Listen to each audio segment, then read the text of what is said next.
কবি মোহাম্মদ সাদাত হোসেন। পানি লাগবে কারো পানি, পানি লাগবে কারো পানি, পানি। অস্থির সেই কণ্ঠ আর শুনতে পাবো না জানি, মায়ের বুকুনি আর শুনতে হবে না কখনো।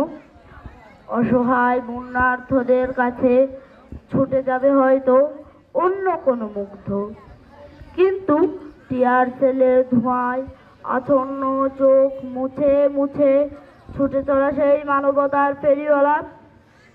এই পানি লাগবে কারো পানি, পানি। কোন সেই পাষাণ কাপুরুষ সেদিন করলো এমন কাজ? মুগ্ধের বুকেতে দেশ প্রেম ছিল, তোমার ছিল না লাজ। যতদিন আছে এই বাংলার মানবতার ফেরিওয়ালা, বারে বারে ফিরে আসবে জানি, দেশ যদিও হয় কারবালা।